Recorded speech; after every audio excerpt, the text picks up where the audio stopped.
Seigneur, que ta grâce, seule ta grâce. Nous voulons instaurer un état de droit. Et dans un état de droit, il y a une justice indépendante. Ce n'est pas à l'individu Félix Tshisekedi de commencer à faire justice.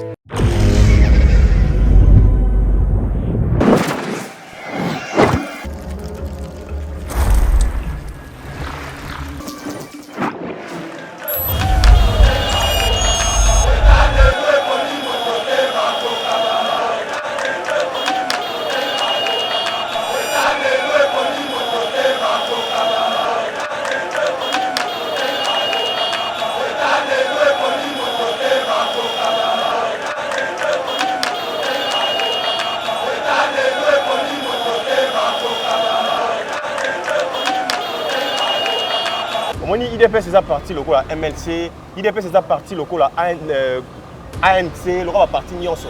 Oui, ils en a Congo, le roi na Libanda. On a ni dossier à IDPS et touche à la sensibilité à Congomani nyonso. Je me demande, mais à l'époque na Kabila pas Simba Kimboka. La carte PPRD, il y a fait des problèmes. MLC. Ah, ça n'a pas de problème dans la partie. Pourquoi il y a parti MLC. Est-ce que il y a ta statut à MLC de Salaka? Donc je ne vois personne battre Félix Tshisekedi en 2023. Mais on a ici bango les soi-disant opposants, Bobongama, élections en 2023. Biso côté na biso, bato bobengaka bato sanzete to bimisi président de la République. Oyo azokoma histoire à Congo ko leka ba président nyoso baleka na Congo. Na yebi ke Congolais nyoso na d'accord na ngai. Makambo Félix o sala en espace à 4 ans, il a fait président Mota Saliam. Seigneur, que ta grâce, seule ta grâce. Nous voulons instaurer un état de droit. Et dans un état de droit, il y a une justice indépendante. Ce n'est pas à l'individu Félix Tshisekedi de commencer à faire justice.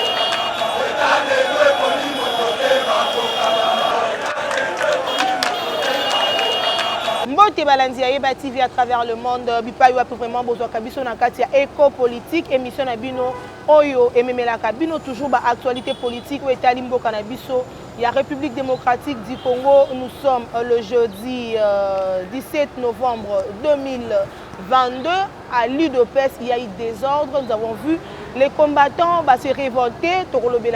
Quel est le motif il y a révolte na bango? Pourquoi basali des ordres? Pourquoi batumbi bapine? Tokolobelango na kati émission.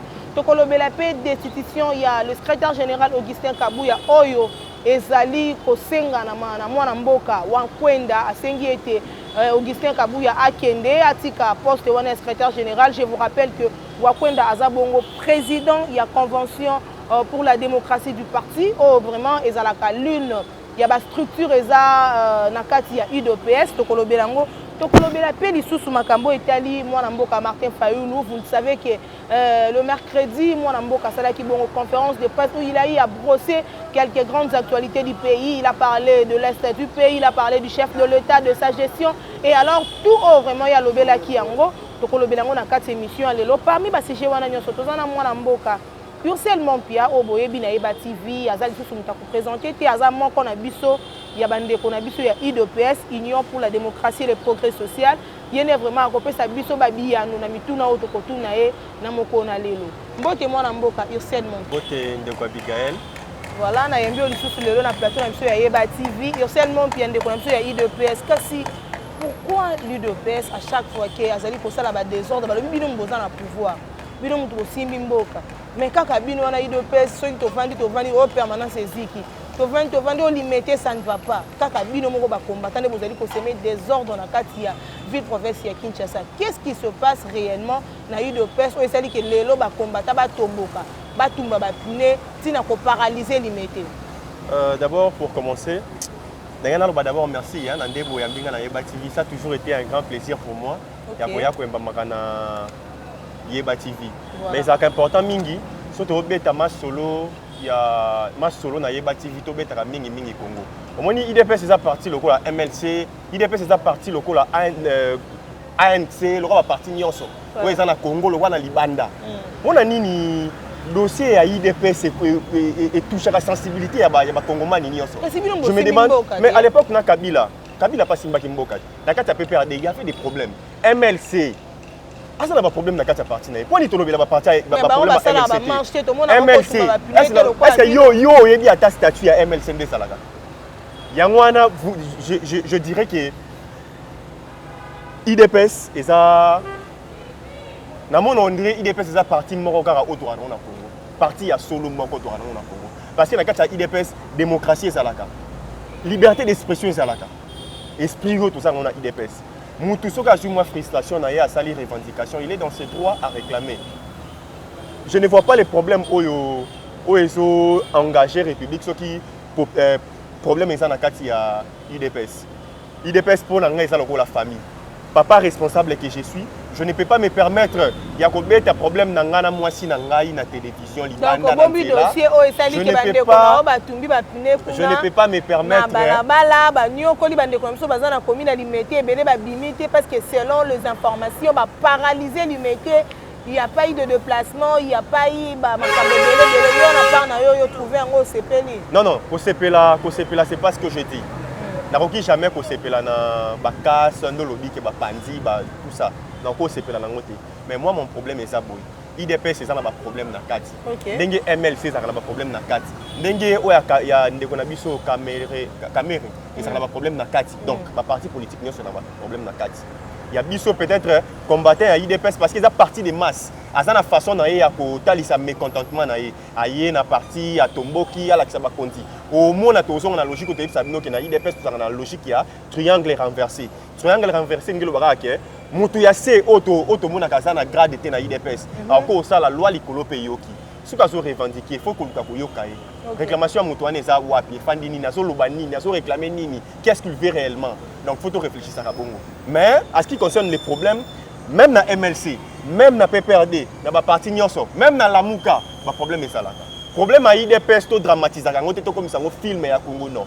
IDPS, c'est la partie politique. Moi, je suis seulement, puis je suis lundi, déclaration.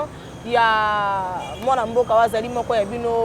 il y a parti ou à Kwenda à Kosenga été le secrétaire général Augustin Kabouya à Longwana poste naie selon y pas le but que poste wana est vacant pour le moment d'ici samedi à nommer secrétaire général Moussou Yassika to éviter bino tango yamba ki message wana bo réagir ça qui ndengeni so tangi ba statut na biso en tout cas na sujet auto ça na débatté qui nomme le secrétaire général na IDPS so tangi ba statut au mona keza président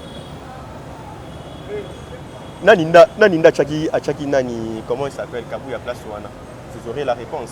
Je crois que le monsieur passe en outre. Bon, je ne vais pas aller pour attaquer M. Victor, hein, parce qu'il y a ça, moto to respectaka et belé la partie. Okay. Mais peut-être après ma déclaration, monsieur cause appelle lié à âge, tout ça. Mais je n'entre pas dans les détails pour Nakolobake. Wakwenda, Betty Kabouya, destitué Kabouya. Juste là, secrétaire général, il y a IDPS et ça, Bongo Augustin Kabouya. Il y a un bateau en commande, il y a IDPS. Moi, je suis de commande. Gestion ya Kabouya na IDPS comme secrétaire général. Na part na yo au réel au mona ondengeni. Façon parce qu'il y a eu de ceux-là qui ont dit à ce que Kabunda zala qui moi penza qui miate parti zala qui monnaie na ba poste parti zala qui exposé le lot au Kabouya aza ko gérer parti je crois. Donc il y a déjà une affaire à 5 à 6 mois déjà il y a 8 postes. En tant que secrétaire général confirmé, parce qu'à l'époque, ils étaient non intérimaires. Ils doivent être confirmés comme secrétaire général. Il y a Sali comme gestionnaire, il y a parti. Au sein de l'Obélo, je suis incompétent pour assumer ma fonction. Maintenant, on regrette pour Anine. Total la compétence, il y a Moutouté, ce qui n'a pas Abigail, la Sengi Mbongo, Abigail, la Pimelinga Mbongo pour. La logique à vie, ça n'a gâté. Logique à vie, ça n'a travaillé. Dans Moussala, on a Mbongo. Peut-être secrétaire général a Pimeli Moutoumoko Mbongo, Nasimako Pimela Moutoumoko Mbongo, on a bien compétent. Non. À ce qui concerne sa gestion, moi je pense, toi qui n'a problème il y a toi dois bouger par rapport à l'élection auto projeté en 2023. OK. Mais dès ton moni secrétaire général à Ninganeli et ça moi va avancer. Parce que tout le monde a sali ba plein dans la province c'est belé tout ça pour na politique ba ton image que IDPS existe aka IDPS se préparer pour l'élection. Moi je pense que moi je pense au-delà. Oui, moi je pense que le secrétaire général Arosala Moussala Nae Ndenge Longo Bani. Je ne suis pas son bien, je suis membre de l'IDPS mais dans un bureau qui a porté parole nae tout ça. Mais on a moni Arosala Moussala Nae malembe mais azana moins précision par rapport à boulot. Voilà, nous avons tous suivi les nominations au Salemaki week-end dernier avec le chef de l'État. Cette semaine plutôt, le chef de l'État a nommé Bandeko Ebele, Kolandi Sama, Christian Bossembe, Kolandi Sama, Bandeko Nangai, Serge Kouvou, Junior Mata, plusieurs personnes ont vraiment Bazalaki nommé par l'ordonnance présidentielle des communs. Après avoir Kolanda. Nomination wana yo na part na yo l'élection nous sali par rapport à la nomination. En ce qui concerne la nomination, d'abord il faut réfléchir le quoi intellectuel, il faut tout monde rango boy. Tant que biso to suit bokonzi, likolo présidence de la République. To bundi to suit majorité na parlement. Donc ngelo ba biso to komi na bien que to sangani na baninga, to sangani na balie na biso mais to suit majorité na parlement. Ngelo banini na balie na biso. Na biso IDPS, tu comprendre qu'il faut coach na biso Azamoko. Coach na biso Félix Tshisekedi. Félix Tshisekedi comme ça coach. Atali ba joueur nyonso au bazawa na ebi capacité à joueur oyo. Ce qui na tient place oyo akobeta balé bien. Ce qui na tient place oyo akobeta bien. Moi je pense mutu nyonso au Félix Tshisekedi a télémi na poste nyonso na entreprise nyonso. Nda ebi ke moto azana compétence place oyo akosala musala malamu. Donc ndenge mokonzi mboka pesi bato wana chance. Est-ce que photo ça la kaka ke nga loka ba nommer ngate fona sala mobulu donc faut ça ka ngai non mboko ya avansaka bongo te. Mboko ya avansaka na esprit ya ouverture. Ce qui coach à comprendre que moto wana nda ko telema bien c'est que yende joueur à malamu wa ko pesa biso victoire. Toza na posa victoire. Toza na posa tenga na beta balle na toka. Non, toi na posa to gagner. Pour gagner na biso ezali peuple congolais a se retrouver dans domaine nyonso. Donc les coachs, c'est pourquoi à Télémissi, moto na place wana. Voilà, to lundi na boké bignon sondeko Yosel Mompia. Kasi ya moi pas ces alliés to comme on a bandeko na bino oyo to bengaka baza parmi ba alliés de taille surtout alliés vraiment ya liboso avec vers bino na tango bino IDPS motika na kibino moko après avoir kokutana na aventure et c'est passé qui na Genève. Et c'est l'UNC qui parti. Il y a moi, ils ont parti, il y a moi, Mboka Vital Caméra. C'est le premier parti où Tanda qui bino le boko le bique. Beaucoup la boké, ils sont tous accompagnés bino, to tambour ensemble, to gagner l'élection, to zobo condina Mboka, to gérer Mboka ensemble. Mais quand on a la nomination, il y a un chef de l'État. Comme si UNC a délaissé, comme si ils ont abandonné. Tout le monde comment il y a UNC était dans la nomination, à moins que je ne me trompe, mais j'ai eu à vérifier vraiment la nomination, que ce soit du côté de nos amis journalistes qui ont été nommés, que partout, en tout cas, Nathalie, vraiment, comment on a UNC exacté. Mais non, on dirait que tout le monde est à Mabé. Bon, ça a été une nomination à un mandataire public, à une entreprise. Et salami ndambu. Il y a les bosso et bandaki bimi ndambu. Tout le monde est à INC. Si on est habité sur Basali ou pas, est-ce qu'il faut que Salara qui est un groupe qui bosso le roi Basalaki, tout le monde Salara. Donc ils ont continuité. Ils ont continuité. Le quoi bandaki déjà nomination les bosso na nomination ils ont nios ils ont entreprise publique. OK. Ils sont mandataires. Si on est habité Beni bolo ba INC suite le roi. Mandataire à libosso. Mandataire à libosso bazwaki INC zaki na kati ya trop bazuite donc faut oh, on est un mandataire toujours comme il y a ministre. Non, ils ont continuité et loko bandaki wana. Il y a un autre commis dans awa. Tout à liboso basala qui so basaki. On a bêti sur la coach. Félix Tshisekedi est coach. Ayebi qui na place où il faut na placer boy. Et puis aller la biso zaka INCT. Bati loko bazali, basé belé. Bemba azali. Mais voilà. Aboso ali à liboso azwaki na tour bandeli. Toujours continuer ba pesi baninga mususu. Totali protéine peut compter ba compétence ya bato. Bon, ceux qui sont compétents à caméra, déjà, tu peux ça qui vont à tour à Liboso, à tour au Bazate. Donc, il faut que ça ait la caméra. Non, et ça Congo. Tout le monde a Congo en danger pour nous satisfaire. Donc, en tout cas, nomination est Salamaki mercredi, hein? Mardi ou mercredi. Et ça continuité à Ouébanda qui Liboso. Et ça, quand il y a une entreprise publique. Ceux qui ont moni remanié, ceux qui ont moni remanié. Les lois bino na UNC ba relation na bino ezaka ndenge nini? Baza allié, baza allié. Au bengi ba okuta allié na les privilégiés. Parce que avoir ndenge UNC comme comme maman na UDPS ba attaque comme moi trop tout le monde en kayango et puis voir même il y a de ceux là qui ne se cachent plus surtout ba négocier UNC ba comment quoi attaquer le chef de l'État en public pour dire qu'il a géré bien mais sachant que Bozana bango comme bali. Pensez-vous que la relation na bino ti les à la cadre nation en bon terme? Parce que moi, je ne sais pas si on a bien en qualification Tonini. Si on moni mutamaye la l'équipe na télévision, ça na kacha balier na biso, à l'équipe na télévision, à l'objet Félix Tshisekedi a géré bien, c'est ça que ça va. C'est ça que ça va. Pour yo to gérer na bido na kati. Gestion ça biso nyo son deni yo lo ba Félix ça malonga te. Félix est président de la République, président de la République est un ministre, tout ba gouverneur basali. Il y a un gouverneur, un ministre, il y a partout. Si on est il y a un non, Félix est incompétent. Vous comprenez que les gars, mais ça n'a pas été frustration sur les mutu, à qui n'a pas à nini à comique au gabeta makofi. Mais makofi a moins à cadrer bien pour tout le gars tourner mutu na biso bien. Ce qui va toi INC va se qualifier président de la République, le coin incompétent quand on travaille bien. La meilleure des choses, c'est que les alliés comme Imanaga, c'est l'union sacrée. Bimina l'union sacrée, c'est pas comme Libanda, n'est pas comme Kolobake. Non, président de la République, ça la bien. Batamaïli, Tambola Kabongo. Mais si on va critiquer, on va critiquer, je pèse mes mots, voilà, j'espère que l'année qui bon au moins à Martin Fayoulou, les lotos, l'opposant le plus populaire parce qu'il a dit qu'il a le rang, il y a Étienne Tshisekedi, selon Batou, vraiment, Bazo pour accompagner, et puis Batou, Bazo dit qu'on croit na vision na ye, Olanda qui est na boké bignonso, na message où il y a ça qui lobby par rapport à ba point et belé, vraiment, Américain qui ko énuméré, na koloba, t'aurais qu'on retenir ni pas na yo par rapport à ce qui s'est passé hier par Martin Fayou. On retenir de l'OMISAT. Il y a Liboso manque à patriotisme. Il y a mis balé, aigri. Tout le coso à pouvoir. Il y a mis ça tout, contradiction. Ne caractériser le discours, c'est clair comme de l'eau. Vous pouvez imaginer, président Félix, chef naïe, a utilisé le mot chef naïe. Chef naïe Afrique de l'Ouest, bazo piller Congo, comme chef naïe, ko dénoncer bangote. Na yebité na Congo mobimba, monde mobimba na yebité na tribune ya ONU. Félix Tshisekedi a dit clairement que Rwanda na M23 va agresser Bissau. Na yebbien ngote. Parce que Rwanda est fondé de contradiction.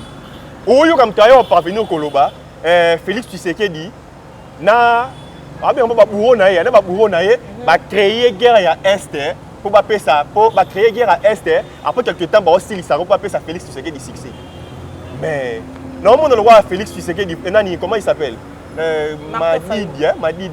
Madidi photo to me na CNPP le Rwanda qu'on a biso mbona ntemi va comme un problème psychiatrique et normal oh tout ça non sérieux guerre au biso nyonso to yebi que sali 3 décennies sali 30 ans vraiment depuis opération turquoise style l'auto yebi que Rwanda kota ka yiba ka bomaka parce qu'on ndeni yo lo ba ke ono Félix Tshisekedi ba créer guerre pour ba mais il naibité et nakumo batamaili ba na mboko. Et puis au monde a pu congolais pour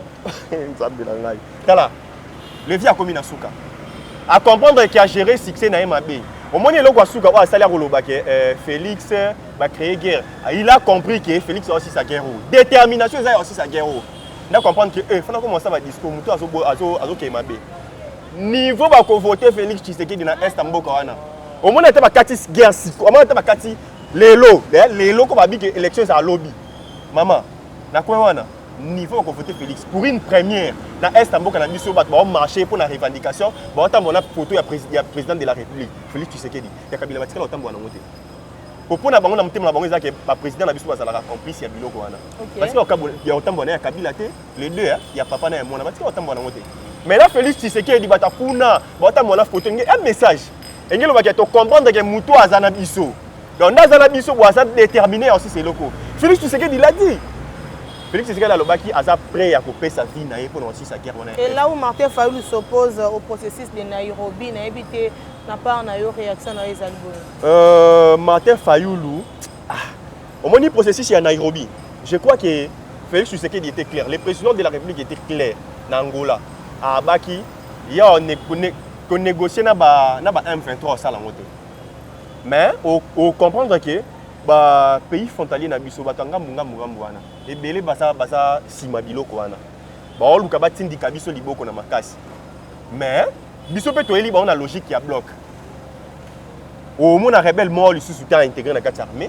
Rebelle mususu moko tatika la ko intégré na kati ya azo poste moko ya responsabilité na mboka na biso. Wani za place to kangeli bango clé. Tout ça là qui est toqué les 16 les 17 hein na eloko wana. Ce qui pour revendication ba rebelle wani za la kota. Calcula ya Kagame na ba politique na za kabongo. Ba kota na armée. Même si bientôt verrouiller bango to bloquer bango. Moi je pense que photo qui est dans la logique nyonso. Toi sur terrain et puis tu négocier. Ba to nyonso wa commis sur guerre.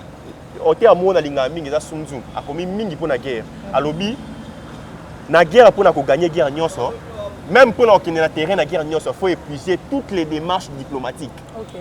Donc Félix voit où Azuana et Kostolo là, un terrain ça vraiment là.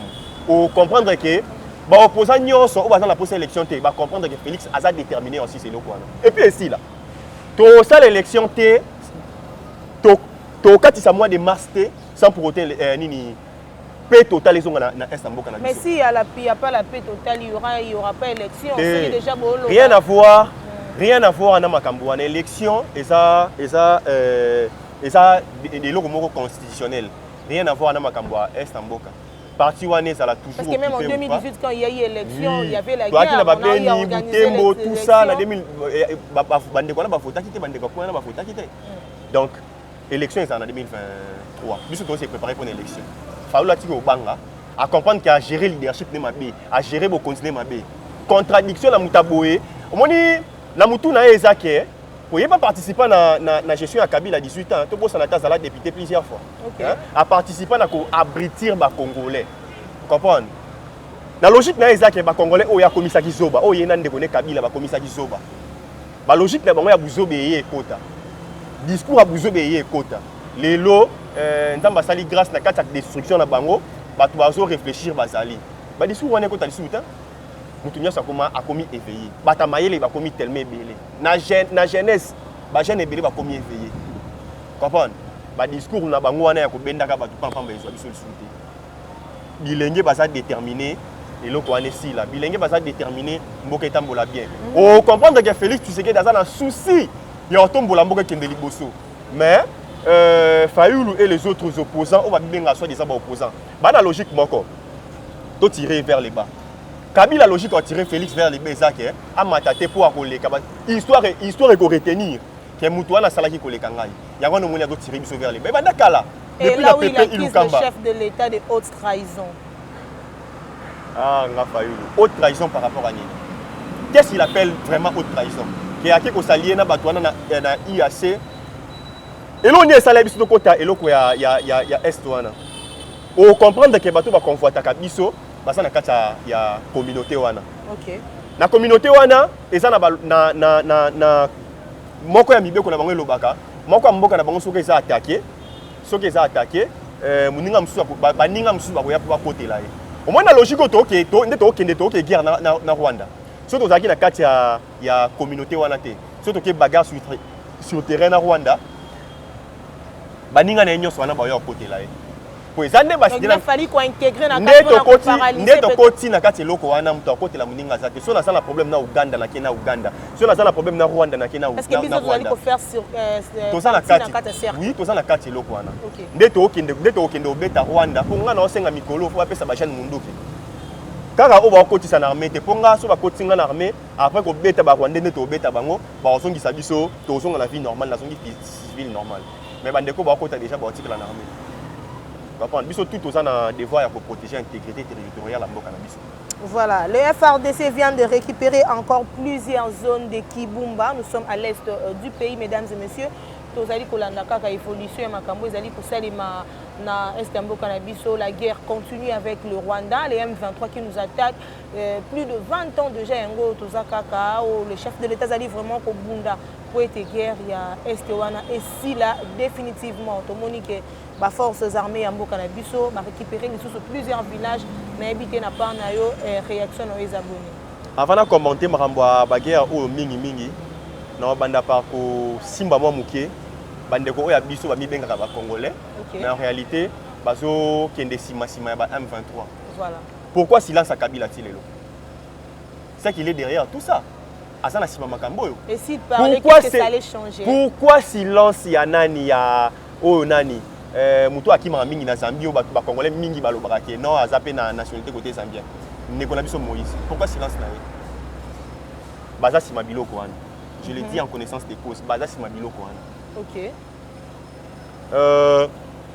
Récupération ya ba ville wana eza normal, toza na front, toza na bataille, tozo bunda. To bunda. Ndeko fayu la lobby ke to gagner bitumba oyo, soki ba vrai congolais nde ba komi ko bunda bitumba oyo. Donc ça ko accuser ba FRDC nyonso ba sénégalais. Accuser ba sénégalais. Pour lobby ba congolais mais oui. Expatrié. À lobby ba ça ba sénégalais. Il était clair à lobby guerre oyo to gagner ngo si réellement ba congolais ba komi ko bunda. Donc va faire des sénateurs sur le Sénégalais. C'est dangereux. Après Moutabou est né comme ça le président de la République est né. Mouté Mamabé. A Otigala comme soit présidence de la République parce que Batonios la commune politique. Baloba ngo politique est en bonne émotion. OK. Au monde a ça na deux émotions beaucoup élevées. To review malé mais tout comme en mois de janvier au yoka territoire nyonso ya Congo est récupéré na maboko na biso. Et puis to on récupérer en côté poison à lisusu.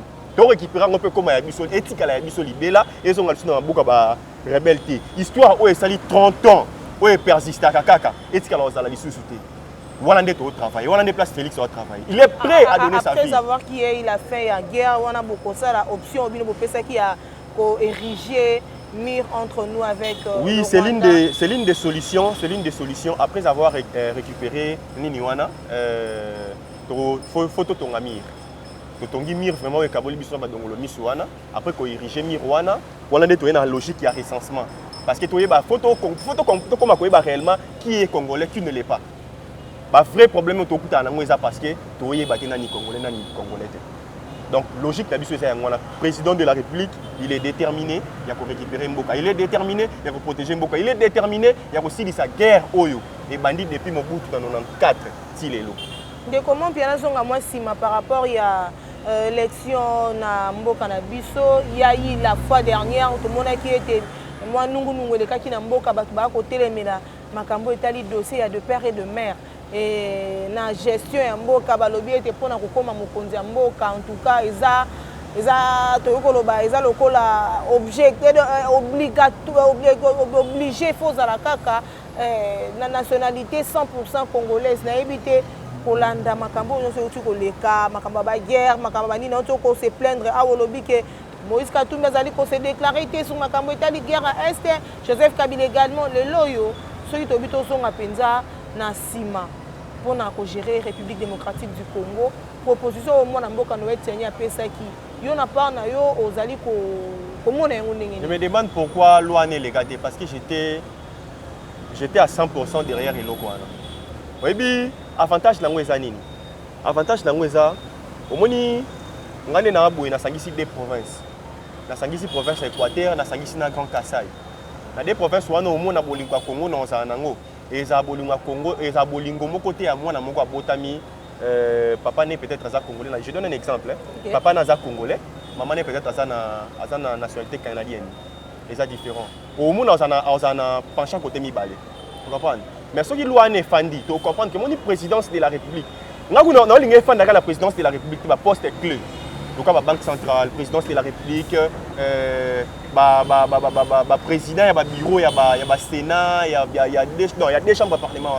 Et ça poste moko il faut ça la kaka pour na bana exclusivement pour na bana mboka. Vrai bana mboka au baza de père et de mère. Mais je ne comprends pas ndenge nini loko wana ezo kota te to kosenga na ba député au baza wana faut ba bundelo ko wana kota. So ba bundité peut-être biso pe bato to koya na sima.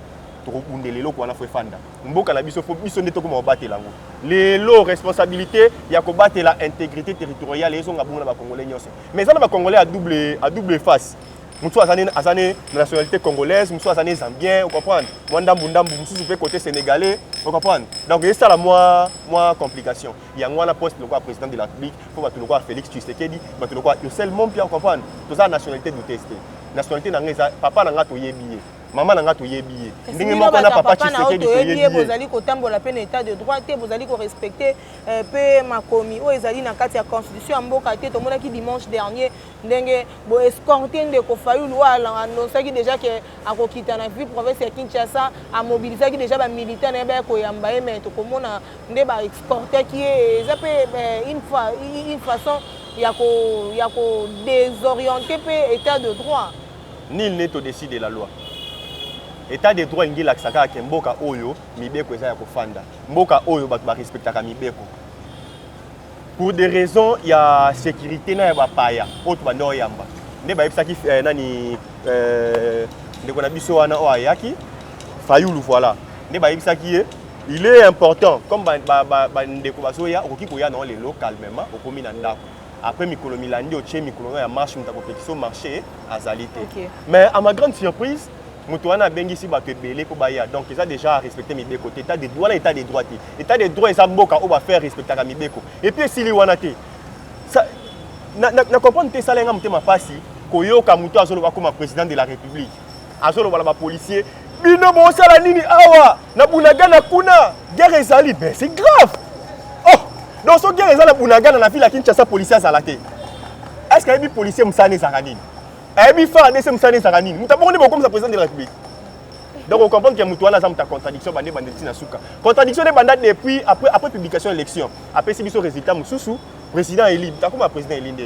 Après, si vous avez 3 résultats après l'élection. Donc, on a Moutalo Kouta. Voilà, il faut bien le Bongo. Moutalo Kouta n'est pas sa crédit, pas comme un président Yamboko. Soit continuer dans le Kouta Bongo. Bon, à continuer dans le Kouta Toté, déjà tu es bien monté dans le Kouta. Congolais montent en tirant le PC chance pour comment mon continent biso. Faut ba Congolo bazaboué. État de droit, et ça respect à Mibeko. État de droit, et ça va pousser à faire respecter Mibeko. De comment puis à 2023 élection ezali na okoloba toza pe batuté to yeba pe bande ko na biso ba politicien mususu ndenge bino bana yide pes muzo ka pe te kolanda bande ko na bino mususu surtout na betando ike façon ko raisonner façon ko ya ko réagir na ba proposition par-ci par-là kasi na tout na moi motuna ceux qui lelo élection salemi candidat nino ezali ko yebo ko ningisa moi Félix Tshisekedi attendez bino ko loba ke Félix Tshisekedi ko bima na gagnant mais moi candidat moko ko pe ko bouger moi moké bino ko sentir que ah OP azala ki moi moké mais quand même toleki je ne vois personne battre Félix Tshisekedi yango no moni ba opposant nyonso basa na logique élection salamate opposant mo ta lingo élection ba ko sabino te ba na posa to glisser na bango 2 ans pour bazwa misala pour dialogue na mboka na biso zaraté ezaka boye to fandi to kaboli poste yo zu ministère boyozi boye to ça les longo pour organiser l'élection logique à opposer ça bon ba na poser élection te donc je ne vois personne battre Félix Tshisekedi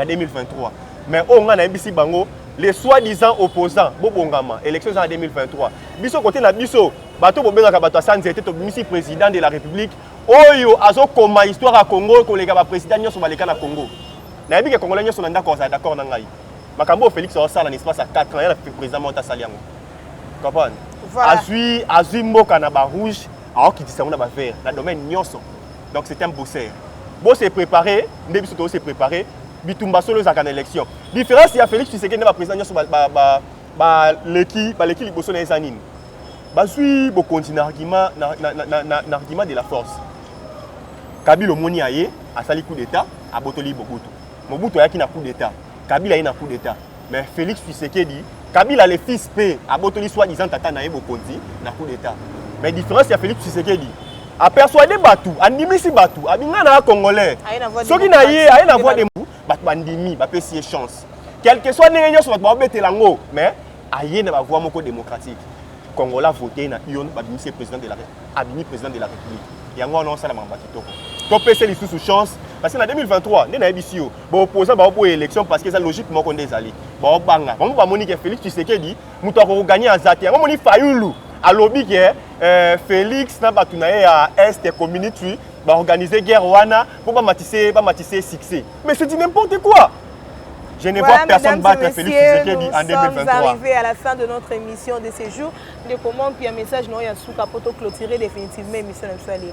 Beni Butembo dans bakoya wana nyonso tozana bino. Tokotika te. Et puis non singa kana ba chaîne ba kota massivement na armée.